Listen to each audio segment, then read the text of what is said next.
امامت کروانے کا مقصد کیا ہے؟ جب پیغمبر پہلے سے موجود ہے پھر پہلا آسمان کیا مانا، دوسرا کیا مانا، چوتھا کیا مانا، پانچواں، چھٹا، ساتواں، سدرۃ المنتہا، رفرف اور شریف الاقلام، پھر عرش اللہ کے قریب جا کر کے ثم دنا فتد اللہ کی، اللہ رب العزت کے یہ ترانے مستفی گانا، اس کا کیا معنی رکھا ہے؟ اس کا مطلب یہ تھا کہ پیغمبر پہلے وہاں نہیں تھے تب میرے خدا نے بلایا ہے، اگر ہوتے میرا رب نہ بلاتا، ارے تم اتنے عقل مند پیدا ہوئے ہو، بندہ سامنے بیٹھتے تو تم بلانا نہیں کہتے ہو، تم اتنے تعلیم یافتہ پیدا ہو گئے ہو، اگر تمہارے سامنے بندہ بیٹھا دیکھ رہا ہے تمہیں، تم نہیں کہتے ہو اسے بلا میرے، تم یہ سمجھتے ہو اگر میں بلاؤں گا مجھے دانا نہیں کہا جائے گا، مجھے نادان کہا جائے گا، مجھے تعلیم یافتہ نہیں کہا جائے گا، مجھے جاہل کہا جائے گا، مجھے عقل مند نہیں کہا جائے گا، مجھے بے عقل کہا جائے گا۔ اس لیے میرے دوست مجھے یہ کلیئر کہہ دینے دیجئے، یہ نظریہ، یہ سوچ، یہ فہم ہمارے اندر پتہ نہیں کہاں سے نکل کے آ گئی کہ ہم یہ کہنے لگ گئے جس جگہ پہ جائیں حضور وہیں کھڑے ہوتے ہیں، جس جگہ پہ جائیں حضور وہاں موجود ہوتے ہیں۔ یا تو عقیدہ بنا ٹھیک ہے، یا معراج کا انکار کر دیجئے۔ معراج اگر ماننا ہوگا تو یہ نظریہ بدلنا پڑے گا، اگر معراج ماننا ہوگا اس سوچ کو بدلنا پڑے گا، اگر معراج ماننا ہے تو پھر اس عقیدے کو بھی بدلنا پڑے گا، اعلان کرنا پڑے گا۔ ہر جگہ، ہر لمحہ، ہر آن، ہر گھڑی جو ذات راہ کرتی ہے اسے محمد نہیں کہتے، اسے خدا کہا جاتا ہے۔ کیا کہا جاتا ہے؟ بولو بولو، کیا کہا جاتا ہے؟ میری بات سمجھ میں آپ کی آئی ہے؟ بولو۔ گیا وہ دور و زمانہ جب تم نے ہمیں حلوے کی پلیٹوں پہ لڑایا تھا، گیا وہ دور و زمانہ جس وقت تم نے ہمارے ساتھ مذاق کر کے اپنے جو ہے نا 1.5 منٹ کی مسیحتوں کو پروان چڑھایا تھا۔ اب سوچ بدلنا ہوگا، معراج کو مانتے ہوئے غلط نظریات کا رد کرنا پڑے گا، معراج کو مانتے ہوئے غلط سوچ کا رد کرنا پڑے گا۔ میرے دوست بات آئیے تمہیں کہتا چلتا ہوں، آپ کے دل و دماغ میں اس بات کو اتارنے کے لیے میں آپ سے ایک اور سوال بھی کرنا چاہوں گا۔ آپ نے پڑھا، قرآن آپ بھی پڑھتے ہیں، قرآن میں بھی پڑھتا ہوں، قرآن بیگانہ آنا سبھی پڑھتے ہیں۔ یہ پڑھنے والا جب پڑھتا ہے تو سورت کے اوپر لکھا ہوتا ہے یہ مدنی ہے، اور کبھی لکھا ہوتا ہے یہ مکی ہے۔ مکی میں نے نہیں لکھا ہے، یہ مدنی میں نے نہیں لکھا ہے، یہ مدنی اور مکی یہ دیوبند میں نہیں لکھا گیا، یہ بریلی شریف میں نہیں لکھا گیا، یہ ہندوستان میں نہیں لکھا گیا، یہ لکھا گیا فاروق اعظم حضرت عثمان غنی کے دور میں، یہ لکھا گیا تھا تو حضرات صحابہ کرام کے دور میں یہ لکھا گیا کہ یہ سورت یہ مدنی ہے، یہ سورت ہے تو یہ مکی ہے۔ میں اس سے آگے بڑھ کے کہنا چاہوں گا، اگر آپ قرآن پاک کا مطالعہ کرنا چاہتے ہیں، خدا کرے ہمیں قرآن کے مطالعے کا شوق پیدا ہو جائے، آپ قرآن پڑھیں تو قرآن کی تفسیروں میں میرے اکابر اور بزرگوں نے اتنی بھی محنت کر کے لکھ دیا ہے کہ یہ وہ آیت ہے جو دن کو نازل ہوئی تھی، یہ وہ آیت ہے جو رات کو نازل ہوئی تھی، یہ وہ آیت ہے جو عشاء کے بعد آئی تھی، اور یہ وہ آیت ہے جو سحری کے وقت آئی تھی، اور یہ وہ آیت ہے جو گرمی میں آئی تھی، یہ وہ آیت ہے جو سردی میں آئی تھی، یہ وہ آیت ہے جو مکے میں آئی تھی، یہ وہ آیت ہے جو مدینے میں آئی تھی، یہ وہ آیت ہے جو حجر میں آئی تھی، یہ وہ آیت ہے جو سفر میں آئی تھی۔ کیا مانا؟ اس کا مطلب یہ ہوا نبی مکے میں تھے تو آیت مکے میں آئی ہے، نبی مدینے میں تھے تو آیت مدینے میں آئی ہے، نبی حضر میں تھے آیت حضر میں آئی ہے، نبی سفر میں تھے آیت سفر میں آئی ہے۔ اگر یہ نہ ہوتا تو یہ کہا جاتا یہ آیت ہر جگہ پہ آئی ہے، اس لیے کہ نبی ہر جگہ پہ ہے نا، تو پھر مکے مدینے کی تقسیموں کا کوئی معنی نہیں بنتا، یہ سفروں کی تقسیم کا کوئی معنی نہیں بنتا۔ اس لیے یہ سوچ بدلنا چاہیے، ہمیں معراج کو پڑھ کر کے ہر جگہ، ہر لمحہ، ہر آن اگر کوئی رہتا ہے تو اسے رب کہا جاتا ہے۔ کیا کہا جاتا ہے؟ کیا کہا جاتا ہے؟ نعرہ مارو، بڑا دل کر رہے ہیں۔ نعرہ تکبیر، اللہ اکبر، نعرہ تکبیر، اللہ اکبر، نعرہ تکبیر، اللہ اکبر۔ تو ارباب انصاف یہ بھی آپ آئے ہیں بات تو یہ بھی کہتا چلتا ہوں کہ یہ چور دروازہ کھلا کہاں سے ہے؟ درود پاک پڑھیں۔ توجہ ہے؟ پوری توجہ ہے؟ تو یہ بھی آپ کو آج بتا دیتا ہوں کہ یہ دروازہ کھلا کہاں سے تھا۔ یہ دروازہ اصل میں کھولا ہے اہل تشیع نے۔ انہوں نے یہ کہا کہ ہمارے 12 امام ہیں اور 12 امام ہر وقت رہتے ہیں، ہر آن رہتے ہیں، ہر لمحہ رہتے ہیں، ہر گھڑی رہتے ہیں، ہر جا رہتے ہیں، ہر موقع پہ رہتے ہیں۔ یہ نظریہ، عقیدہ، سوچ انہوں نے پیدا کی تھی۔ اگر کسی کو میری بات پہ یقین نہیں ہے تو اٹھائیے جا کر کے آپ اصول کافی کو پڑھیں، اصول کافی کا باب الامامہ پڑھیں۔ باب الامامہ میں جا کے آپ اسی بات کو آ کر کے ملاحظہ کر لیجئے، جس میں انہوں نے لکھا ہے کہ ہمارے 12 امام ہر جگہ رہتے ہیں، ہر وقت رہتے ہیں، ہر لمحہ رہتے ہیں، ہر آن لیتے ہیں۔ تو ارباب انصاف ہم نے زور لگایا کس نے؟ یعنی اہل سنت والجماعت نے۔ اس وقت کی باتیں کر رہا ہوں جب آپ کا کیا، میرے اور آپ کے آباء و اجداد، باپ و دادے کا بھی وجود نہیں تھا۔ ان صدیوں کی آپ کو باتیں کرنے لگا۔ علماء نے زور لگایا اور زور لگا کے اس عقیدے کو روکا کہ ایسی سوچ غلط ہے۔ ہر لمحہ کوئی امام ہو، کوئی ولی ہو، کوئی غوث ہو، کوئی کتب ہو، ہر لمحہ اگر کوئی رہتا ہے تو رب رہا کرتا ہے، ہر آن اگر رہتے ہیں تو رب رہا کرتے ہیں۔ اب انہوں نے دیکھا اور سوچا کہ ہم اپنے نظریے کو لوگوں میں پھیلانے میں ناکام ثابت ہوئے، تو تب انہوں نے پھر ہمارے اندر داخل ہو کر کے نبی کے نام پر، عشق رسول کے نام پر، عشق محمدی کے نام پر ہمارے اندر یہ عقیدہ ٹھوس ڈالا۔ اب نتیجہ اچھا نکلا۔ اگر میری گفتگو پہ آپ میں سے کسی کو ساد ہوگا، یعنی میرے میں سے اگر کوئی بات سنتے ہوئے بھی نہیں مان رہا تو باہر جا کے یہ کہے گا مولوی وہابی تھا، مولوی کسی اور کٹاگری کا آدمی ہے، اس لیے اس نے یہ باتیں کی۔ ارباب صاحب تم مجھے بتاؤ، یہ معراج کا واقعہ یہ دیوبندی ہوتا ہے بیان کرنے والا؟ یہ معراج کے وقوعے کا سارا قصہ یہ دیوبندی ہے، یہ وہابیت ہے، یہ کس چیز کا نام ہے؟ میں کلیئر کہنا چاہتا ہوں، میں کسی دیوبندی کے نام پہ ملک کی تقسیم نہیں چاہتا ہوں، میں کسی وہابی کے نام پہ عوام میں بٹوارا نہیں چاہتا ہوں، میں کسی عقیدے کی بنیاد پہ عوام میں لڑائی اور جھگڑا نہیں چاہتا ہوں، مگر یہ بھی کلیئر ہے عوام کو بتایا وہی جائے گا جو میرے رب کا اعلان ہوا کرے گا۔ نعرے تکبیر، تاج و تخت و ختم نبوت، تاج و تخت و ختم نبوت۔ تو ارباب انصاف بات کو سمجھیے گا۔ تو ہم نے یکدم تیر لگایا اور یہ دو لفظ کہہ کر کے ہم نے ساری بات کو کفور کر دیا۔ تو میں یہ کر رہا تھا تو تب یہ قاعدہ کیا گیا، ہمارے اندر ایسے لوگ پیدا کر دیے گئے جنہوں نے نام ہمارا استعمال کیا، اپنے آپ کو سنی استعمال کیا، کلمہ یہی پڑھا جو آپ لوگ پڑھتے ہیں، آپ کے اندر گھس کے کھڑے ہو گئے اور آپ کے اندر گھس کر کے نمائندگی کسی اور کی کرنے لگے۔ تب ہمیں شاید سمجھ آئے یا نہ آئے، ابھی یہ بات سمجھنے کی ہے۔ آپ نے دیکھا کہ آپ دیکھتے ہیں سیاسی میدانوں میں لوگ آتے کسی جماعت کے لیکن دل کسی اور کے ساتھ کھڑے ہوتے ہیں، ترجمان کسی اور کے بنے ہوتے ہیں، نام کسی اور کا لے رہے ہوتے ہیں۔ ایسا ہی پہلے ہوتا رہا ہے کہ کسی نے نام اہل سنت کا استعمال کیا، نتیجہ اور نظریہ، عقیدہ اور سوچ کسی اور کو پروان چڑھاتے رہے۔ اب چونکہ بات آ گئی تھی نبی کی، اب یہ عقیدہ جب سمجھایا جانے لگا تو آگے کلیئر کر کے ایک تیر پھٹ کر دیا گیا کہ یہ کسی اور نسلیے کا بندہ ہے، یہ سنی نہیں لگتا، یہ سنیوں کی کوئی اور نسل ہے۔ میرے دوست، یہ سنیوں کی نسل نہیں، سنیوں کی نسل تم کوئی الگ بن پیدا ہوئے ہو۔ یہ نظریہ سوچ ہر جگہ رہنا، ہر لمحہ رہنا، ہر آن لینا، یہ اہل تشیع کی سوچ تھا۔ اہل سنت کا نظریہ وہ ہے جو قرآن بیان کرتا ہے، اہل سنت کا نظریہ وہ ہے جو معراج بیان کرتا ہے، اہل سنت کا نظریہ وہ ہے جو میرا پیغمبر بیان کرتا ہے، اہل سنت کا نظریہ وہ ہے جو میرا نبی بیان کرتا ہے۔ ارے صحابہ کھس کھس کے کہتے ہیں، حضور کے قدموں میں آ کے بیٹھتے ہیں، حضرات اسخار کہتے ہیں آقا ہم جانتے مکے والے آپ کو ستاتے، ہم جانتے مکے والوں نے آپ پہ ظلم کیا، آپ اس کو چھوڑیں، آپ مدینہ یثرب میں ہمارے پاس آئیں، ہم آپ کی حفاظت کریں گے، آپ کا خیال کریں گے، ہم پوری طریقے آپ کی ذمہ داری لیتے ہیں۔ ارباب انصاف تم بتاؤ، اگر حضور مدینے میں پہلے ہوتے تو صحابہ کو پریشانی ہوتی؟ بولو یار، پریشانی ہوتی؟ یا حضور کہہ دیتے چلے تو نہیں کتنے ہو گئے، میں تو یہاں بھی رہتا ہوں وہاں بھی نہیں سمجھے، میں تو یہاں بھی رہتا ہوں اور وہاں بھی، تم گھبرا گئے ہو۔ خبردار، میں ہر جگہ ہوتا ہوں، مجھے اپنے گھر مت بلایا کرو۔ صحابہ آئے حضور کی دعوتیں کرتے ہیں، آج روٹی 4:15 ہونی ہے، ہوا ہے کہ نہیں ہوا؟ دعوتیں کھلائی ہے صحابہ نے کہ نہیں کھلائیں؟ حضور نے کہا ہے میں تو پہلے تھوڑے گھر سی، نہیں ہے، یہ سوچ اصل میں کہیں اور سے آئی ہے۔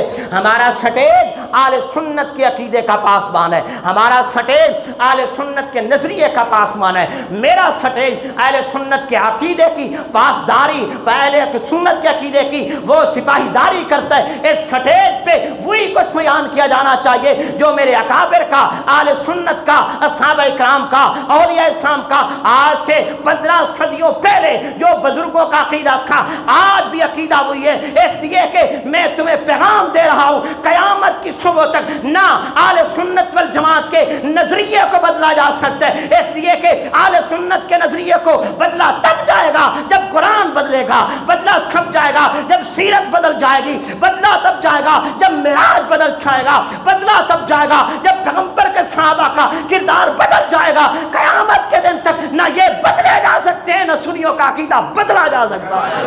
نعرہ تکبیر، نعرہ محمد مصطفیٰ، قائد اہل سنت والجماعت، تاج و تخت ختم نبوت، نعرہ تکبیر۔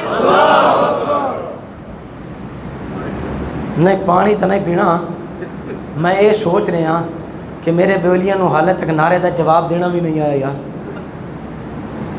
نعرہ تکبیر بلند آواز سے کہیں، میرے تک تو تھوڑی آواز آتی نہیں ہے۔ اللہ اکبر کہنے سے بھی کوئی ڈر لگتا ہے؟ بلند آواز سے کہیں اللہ اکبر۔ لگاتا تھا تو جب نعرہ تو خیبر توڑ دیتا تھا۔ اوے خیبر تک کی ٹوٹنا، تھوڑے کو میرا سپیکر ہی نہیں ٹوٹتا۔ توجہ رہے بات پہ، میں عرض یہ کر رہا ہوں کہ معراج ہمارے عقائد کی پہرے داری کرتا ہے، معراج کا واقعہ ہمارے عقیدے اور نظریے کی پہرے داری کرتا ہے۔ ان میں سے ایک نظریہ میں آگے چل کے یہ بھی بیان کرنا چاہوں گا۔ میرے رسول اللہ صلی اللہ علیہ وسلم کو اللہ رب العزت کیا فرماتے ہیں؟ اسراب عبد ہی، ہم نے آپ کو سیر کروائی ہے، اپنے بندے کو سیر کروائی ہے۔ ارباب انسان، رب نے بندہ کہہ کر کے اس سوچ پہ بھی پہرا دے ڈالا ہے کہ میرے پیغمبر صلی اللہ علیہ وسلم کو عبودیت پسند ہے، اس کے علاوہ کوئی اور چیز پسند نہیں ہے۔ حدیث طیبہ میں آتا ہے جب حضور عرش معلیٰ پہ چلے گئے، اللہ رب العزت سے سوال کیا، میرے نبی بتا تجھے بادشاہ بنا کے رکھوں یہ تجھے پسند ہے یا تجھے عبد بنا کے رکھوں یہ تجھے پسند ہے؟ تو میرے پیغمبر نے کہا نہیں میرے رب، مجھے عبدیت زیادہ پسند ہے، اس لیے کہ بادشاہ کی گردن میں آکڑ ہوتی ہے، بادشاہ کی گردن میں سریہ ہوتا ہے، بادشاہ کی گردن میں غلاظت کی سوچ بھی آ سکتی ہے، پاکی کی سوچ بھی آ سکتی ہے، لیکن جس نے غلام بن کے رہنا ہے اس نے اپنی نہیں چلانی، مالک کی چلا کرتی ہے۔ جس نے عبد بن کے رہنا ہے اس کی اپنی کوئی سوچ، اس کا اپنا کوئی فہم، اس کی اپنی کوئی رائے نہیں چلتی، وہ یہی دیکھ کے چلتا ہے میں قدم رکھوں گا وہ کہ جس پہ میرا مالک راضی ہوگا، میں قدم اٹھاؤں گا تب جس پہ میرا مالک راضی ہوگا، میں بولوں گا وہ بول جس پہ میرا رب راضی ہوگا، میں چپ رہوں گا اس وقت جب میرا رب راضی ہوگا۔ رب راضی تھا کہ طائف میں مار کھاؤ، میں نے مار ہنس کے کھائی ہے۔ رب راضی تھا کہ تیرے پہ اوجڑیاں ڈال دی جائیں، میں نے ہنس کے برداشت کیے۔ رب راضی تھا کہ مجھے معراج پہ لے آتا ہے، میں نے اسے بھی خوشی سے پسند کیے۔ اس لیے میرا اللہ میں عبد بن کے رہنا چاہتا ہوں۔ اللہ کے رسول صلی اللہ علیہ وسلم کہتے، رسول اللہ صلی اللہ علیہ وسلم کو جب صحابہ نے دیکھا، حضور مکرم آمنہ کے در یتیم، اللہ کے پیغمبر میرے اور آپ کے آقا سب کہہ دے صلی اللہ علیہ وسلم کو دیکھا، حضور مکرم دن ہوتا ہے جب سورج طلوع ہونے لگتا ہے حضور 100 دفعہ استغفار کرتے ہیں، پھر جب شام ہوتی ہے پھر حضور 100 دفعہ استغفر اللہ کی تسبیح کیا کرتے ہیں۔ صحابہ نے دیکھا اور پوچھ کے کہتے ہیں آقا یہ کیا مانا کہ آپ استغفاریں کرتے؟ ایک حدیث میں یوں بھی آتا ہے اللہ کے نبی اتنے لمبے لمبے قیام کرتے تھے کہ کھڑے کھڑے میرے نبی کے پاؤں پہ ورم آ جایا کرتے تھے۔ ایک حدیث میں یوں بھی آتا ہے سید عائشہ کہتی ہے، طیبہ کہتی ہیں، طاہرہ کہتی ہیں، میری اور آپ کی ماں کہتی ہے سید عائشہ میری اور آپ کی کیا لگتی ہے؟ بلند آواز سے اور بلند آواز سے اور بلند آواز سے ماں کو ماں کہنا چاہیے، اس لیے کہ جسے رب کہتا ہے یہ تمہاری ماں ہے اس کے ماں ہونے میں ذرا برابر بھی کوئی شک کی گنجائش نہیں ہے۔ میری اور آپ کی اماں کہتی ہے کہ رسول اللہ صلی اللہ علیہ وسلم کبھی اتنا لمبا سجدہ کر دیا کرتے تھے کہ مجھے غم اور یہ لاحقہ، یہ مجھے تشریح، یہ مجھے جو ہے نا وسوسہ آ جاتا تھا کہ شاید حضور کی ڈیتھ ہو چکی ہے، اور میں اس پریشانی میں جا کر حضور کی ایڑی پہ جا کر کے پاؤں اور ہاتھ لگا دی تھی کہ حضور زندہ بھی ہے کہ دنیا سے جا چکے۔ اتنا لمبا سجدہ دیکھ کر کے سیدہ عائشہ نے کہا آقا آپ کو اتنے لمبے سجدے کرنے کی کیا ضرورت ہے، جب رب کہہ دے رہا ہے کہ میں نے آپ کو معاف کر دیا ہے، جب خدا کہتا ہے آپ اللہ کے بڑے قریبی ہیں۔ سیدہ عائشہ کہتی ہے آقا میں نے تو آپ کو یہ بھی دیکھا ہے، رب ذوالجلال کی قسم ہے آپ زمین پہ بیٹھ کر کے اپنے دل میں ایک رائے لے کر کے آتے، زمین پہ بیٹھ کے آپ کے دل و دماغ میں ایک سوچ پیدا ہوتی ہے، زبان پہ آنے سے پہلے رب تمہاری بات کو پورا کر دیا کرتا ہے۔ نعرہ تکبیر، تاج و تخت و ختم نبوت، تاج و تخت و ختم نبوت، تاج و تخت و ختم نبوت۔ پسینہ ہے، بیٹھ جاؤ، سلیپ ہو گئے تو تسی آگے مور بھی ٹھٹھا گیا سی۔ توجہ میری بات پہ، بات کون سی کر رہے تھے؟ سیدہ ام عائشہ کہتی ہے طیبہ طاہرہ نے کہا کہ یا رسول اللہ آپ کو اتنا لمبا سجدہ کرنے کی کیا ضرورت ہے، میرے آقا آپ پہ قربان جاؤں۔ رسول اللہ نے ایک جملہ فرمایا افلا اکون عبدا شکورا، عائشہ کیا میں اپنے رب کا شکر گزار بندہ نہ بن جاؤں؟ یہ جملہ کہنے والا کون ہے؟ اس میں آمنہ کے در یتیم کہتے میرے دوست کبھی اتنا لمبا سجدہ ہم نے بھی کیا ہے کہ نہیں کیا ہے؟ وہ تو پتھر کھا کے لمبے سجدے کرتے، ہم کروڑوں کی گاڑی میں پھر کے بھی سجدہ کرنے کو تیار نہیں ہوتے، وہ تو مارے کھا کر کے پھر بھی رب کو کہتے ہیں سبحان ربی الاعلیٰ، سبحان ربی الاعلیٰ۔ ہم تو کروڑوں کی کوٹھیوں میں رہ کر کے بھی اپنے رب کو یاد نہیں کرتے۔ میں حیران و پریشان ہوا، اگلے دن ایک مضمون آیا، میں نے اس مضمون کو پڑھا اور میں ہنسنے بھی لگا۔ اس مضمون کا عنوان یہ تھا فوجی اور عیاشیاں، پھر چلتے چلتے اس کا عنوان یہ تھا کہ جناب ایک کرنل صاحب ہمارے دوست تھے، وہ جانتے پہچانتے تھے، وہ ریٹائر ہو گئے، ریٹائر ہونے کے بعد ایک جگہ جا کر کے انہوں نے نوکری جوائن کر دی۔ پھر میری ان سے ملاقات ہوئی، میں نے کہا کرنل صاحب بتائیے آج کل آپ کی کیسے گزر رہی ہے؟ تو مجھے کہنے لگے اللہ کا شکر ہے اب تو میں 1 کلو کی سبزی اپنے گھر میں لے کر کے آ جاتا ہوں۔ اس نے آگے لکھا مضمون نگار نے، اس کا مطلب یہ تھا ہمارے افسران کی حالت یہ ہے کہ وہ اپنی تنخواہ میں سے 1 کلو کی سبزی نہیں لے سکتے، 1 کلو کی سبزی بھی وہ اپنی تنخواہ سے نہیں لیتے۔ میں نے مضمون پڑھا، میں نے کہا ربا تیرا بڑا شکر ہے، یہ کروڑوں لے کر کے، یہ لاکھوں کی تنخواہیں لے کر کے 1 کلو کی سبزی نہیں لے سکتے، میں معمولی تنخواہ لے کر کے بھی بچے بھی خوشی سے پالتا ہوں، خود بھی رب کا شکر ادا کیا کرتا ہوں۔ اس لیے میرے دوست یہ کون سی ہماری سوچ پیدا ہو گئی کہ ہم اب بھی رونے سے لگے ہوئے، ریٹائرمنٹ کا پیسہ الگ، تنخواہوں کے پیسے الگ، مراعات سے الگ، اور پھر بھی کہتے ہماری جیب میں 1 پیسہ کلو سبزی لینے کا بھی نہیں ہے۔ ایمان سے بتاؤ اے ناشکری نہیں تو اور ناشکری کیا ہوتی ہے؟ میرے دوست اگر اسے ناشکرا نہیں کہا جاتا تو پھر حق نواز چلے جو میں کہوں گا پھر ناشکرے کو سنگ لگے ہوئے نہیں ہوتے ہیں۔ بولو یار، کبھی آپ نے دیکھا ہے کہ ناشکرے دے سنگوں میں؟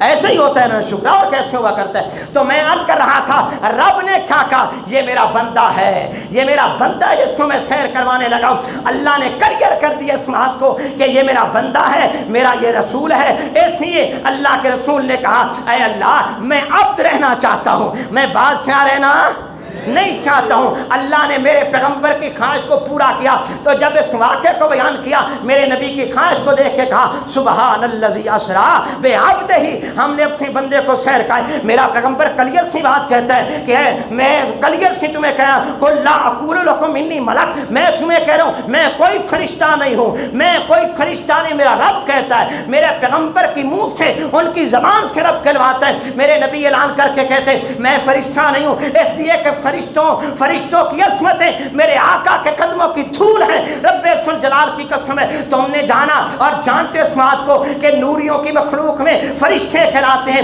اور نوریوں میں سب سے بڑا اعلیٰ، سب سے بڑا بلند، سب سے بڑا قوت والا، سب سے بڑا عظیم سے عظیم تر فرشتہ جسے جبرائیل کہا جاتا ہے، کیا کہتے ہیں؟ جبرائیل کہا جاتے ہیں۔ اور جبریل علیہ السلام سے بڑا کوئی نوری نہیں ہے، حضرت جبریل علیہ السلام سے بڑا کوئی فرشتہ نہیں ہے۔ اگر سب سے بڑا ہے تو جبریل ہے. اگر سب سے بڑا بالا ہے نوریوں میں تو جبریل علیہ السلام ہے. جبریل بھی میرے آقا کا غلام بنتے نظر آتے ہیں. جبریل بھی میرے رسول کے در مقدس کی وہ جو ہے نا جبہ سائی کرتے نظر آتے ہیں. اگر چلتے چلتے جبریل رک جاتے. اس لیے میرے دوست میں اپنے پیغمبر کو عبد کہنا چاہوں گا. میں اپنے پیغمبر کو ملک نہیں کہہ سکتا ہوں. میں اپنے پیغمبر کو فرشتہ نہیں کہہ سکتا ہوں. فرشتہ کہنے سے میرے نبی کی توہین ہوتی ہے. میرے نبی کو ملک کہنے سے نبی کی توہین ہوتی ہے. تم نے معراج کو پڑھا جہاں آ کر کے ملک کے پرواز کی انتہا ہوتی ہے, میرے نبی کا تو وہاں سے آغاز ہو جاتا ہے. تو آپ بتاؤ میں نبی کو ملک کہوں فرشتہ کہہ دوں؟ کہہ دوں فرشتہ؟ کیوں کہوں؟ فرشتہ تو وہاں تک جا ہی نہیں سکا جہاں تک میرا نبی گیا ہے. فرشتہ تو وہاں تک جا ہی نہیں سکا جہاں تک کون گیا؟ بولو بولو کون گیا؟ بہرحال توجہ کیجئے, یہ نظریہ اور سوچ بھی ہمیں بدل دینا چاہیے. واقعہ معراج ہمیں یہ درس دیتا ہے کہ آمنہ کے در یتیم محمد رسول اللہ صلی اللہ علیہ وآلہ وسلم وہ نوروں میں سب سے اعلیٰ نور رکھتے ہیں. اس لیے ہمارے استاد کہا کرتے تھے حضور پر نور صلی اللہ علیہ وسلم. میں تو کئی دفعہ کہتا ہوں ارے اللہ کے بندو میرے نبی کو خالی نور مت کہا کرو. میرا نبی وہ ہے جو اس کے قدموں میں آتا ہے وہ نور بن جاتا ہے. جو حضور کے قدموں میں آتے ہیں اس کو اللہ رب العزت اتنی پرواز اچھا کر دیا کرتے ہیں کہ اس کی پرواز کا کوئی مقابلہ کر نہیں سکتا ہے. جہاں تک بات میرے رسول کے جنس کی ہونے کی ہے, جہاں تک بات اس چیز کی ہے کہ رسول کے جنس سے ہے تو رب کہتا ہے یہ بنتا ہے. اس کو کچھ اور مت کیجئے. اس لیے وہاں تک پرواز ہے میرے محمد الرسول اللہ کی جہاں تک جبریل کی پرواز ہے. وہاں تک پرواز ہے میرے نبی کی جہاں تک نور کی پرواز نہیں ہے. وہاں تک پرواز ہے میرے رسول کی جہاں تک کسی فرشتے کی پرواز نہیں ہے. اس لیے میرے دوست یہاں سے چلتے چلتے اب اگلی بات بھی کہنا چاہوں گا. اللہ کے قرآن نے کیا کہا؟ اسرا بعبدہ لیلا من المسجد الحرام الی المسجد الاقصی. اقصی کس کو کہتے؟ اقصی انتہا کو کہا جاتا ہے. انتہا کا نام اقصی کہا جاتا ہے. آپ پڑھے لکھے لوگ یہاں موجود ہیں. اقصی کا معنی آخری حد ہے. اقصی کا معنی آخری کنارہ ہے. اقصی کا معنی آخری آپ کی سرحد ہے. اقصی کا معنی آپ کی آخری باؤنڈری ہے. اقصی کا معنی کہ جس سے آگے کچھ نہ ہو اسے اقصی کہا جاتا ہے. میرے نبی مکرم آمنہ کے در یتیم کو اللہ رب العزت اگر ایسا کرتے کسی اور جگہ لے جاتے تو لے کر کے جا سکتے تھے, لیکن اس وقت جب میرے آقا کو معراج کروایا گیا تھا اس وقت روئے زمین پہ فقط دو مسجدیں تھیں. ایک مسجد حرام تھی اور ایک مسجد اقصی تھی. اس کے علاوہ زمین پہ کوئی اور مسجد نہیں تھی. اس کے علاوہ زمین پہ کوئی اور اللہ کا گھر نہیں تھا. اگر گھر تھا اللہ کا تو ایک مسجد حرام تھا. اگر گھر تھا اللہ کا تو ایک مسجد اقصی تھا. میرے رب نے مسجد حرام سے میرے پیغمبر کو اٹھایا اور کہا من المسجد الحرام اور پہنچایا کس جگہ پہ؟ مسجد اقصی الی المسجد الاقصی. یہ کلیئر کرنے کے لیے کہ اے امت محمد کے لوگوں تمہیں نازا رہ جانا چاہیے. اے امت محمد کے لوگوں تمہیں فرحاں رہنا چاہیے. اے امت محمد کے لوگوں تمہیں شادہ رہنا چاہیے. میں نے تمہیں وہ پیغمبر دیا ہے وہ مسجد حرام میں رہتا ہے تب بھی امام وہی ہوتا ہے. وہ اقصی میں چلا جائے تو تب بھی امام وہی ہوا کرتا ہے. دو مسجدیں ہیں روئے زمین پر, تیسری کوئی مسجد نہیں ہے. دو مسجدیں ہیں روئے زمین پر. جب میرے آقا کو رب معراج کرواتا ہے تو کلیئر کر دیتے ہیں کہ دونوں مسجدوں کا امام ایک ہے جس کو کیا کہتے ہیں؟ بولو بولو کیا کہتے ہیں؟ محمد رسول اللہ صلی اللہ علیہ وآلہ وسلم. حضور پاک صلی اللہ علیہ وسلم کو معراج ہوتا ہے. اسی معراج کے پہلو میں آپ نے دیکھا کہ جناب حضرت نبی مکرم کو مسجد حرام سے مسجد اقصی سے جب رب اوپر اٹھاتے ہیں تو فرشتے جو ہے نا اللہ کے قرب والے انبیاء کی ملاقاتیں ہوتی ہیں. اللہ رب العزت سے ملاقات کروائی حضرت آدم علیہ السلام سے, حضرت ادریس, حضرت عیسیٰ علیہ السلام سے, حضرت یوسف علیہ السلام سے, حضرت ادریس علیہ السلام سے, حضرت ہارون علیہ السلام سے, حضرت موسیٰ علیہ السلام سے, حضرت ابراہیم علیہ السلام سے. یہ آپ نے سابقہ میرے بیانوں میں سنا ہے کہ نہیں سنا؟ بولو یار میں ایڈا زہر لا دیتا ہے لیکن تہاڈا پھر 5 من دا سر ہلدا ہے, ایک چھٹاکی دی زبان نہیں ہلدی. سنا ہے؟ اب اس کو بھی سمجھیے، میں قربان جاؤں ان اکابر پہ، خدا کی قسم جنہیں رب نے عقل کی کتنی پرواز دی ہے۔ میں کہا کرتا ہوں کہ اللہ رب العزت نے اپنے نبی کے صدقے میں اس کی امت کے 14ویں صدی 15ویں صدی میں جانے والے علماء کو ایسی پرواز عطا کر دی ہے کہ ان کی مثالیں دینے کے لیے دنیا قاصر رہ جاتی ہے۔ جب اس کی امت کے علماء کی پروازیں اتنی ہیں تو اس پیغمبر کی پرواز کتنی بلند و بالا ہوگی، وہ پیغمبر کتنا عظمتوں کا مالک ہوگا۔ میں عرض کر رہا تھا یہاں اکابر نے لکھا ہے، چونکہ میرے نبی کی سیرت کا ایک نقشہ ہے جو ابھی آگے آنے والا ہے، آپ کے سامنے میں لاؤں گا۔ ان میں سے کئی چیزیں تھیں، ایک ایک نبی کو اس انداز سے ملاقات کروا کے میرے نبی پہ ان کے وہی حالات پیش کیے گئے ہیں کہ ایک وقت آئے گا اس نبی کے ساتھ جیسا ہوا ویسا تمہارے ساتھ بھی ہوگا، جیسے اس نبی کے ساتھ دنیا نے کیا ویسے تمہارے ساتھ بھی ہوگا۔ یہاں دو باتیں سامنے آتی ہیں، ایک بات یہ سامنے آتی ہے کہ اپنے نبی کو تسلی دی ہے میرے رب ذوالجلال نے کہ خیال کرنا اگر مشکل وقت آپ پہ آئے تو آدم پہ بھی دعائیں تھیں، اگر مشکل گھڑی آپ پہ آئے تو یوسف پہ بھی دعائیں تھیں، اگر مشکل گھڑی آپ پہ آتی ہے تو ابراہیم آپ کے ابا پہ بھی آئی تھی،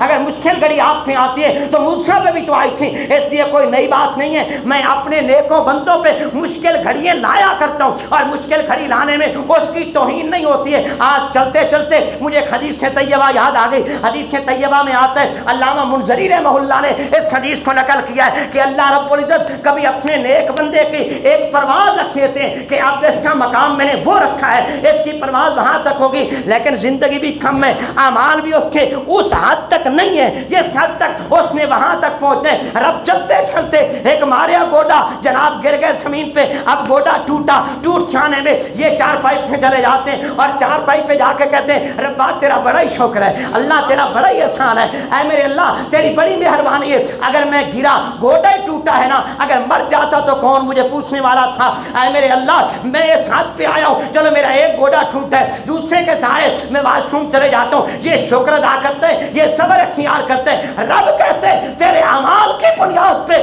تو وہاں جا نہیں سکتا تھا جہاں تک میں نے تیرا مقام رکھا، تو نے شکر ادا کیا، صبر اختیار کیا، تیرے سجدے پیچھے رہ جاتے ہیں، تیرے صبر کے بدلے میں نے تجھے اعلیٰ مقام عطا کر دیا ہے۔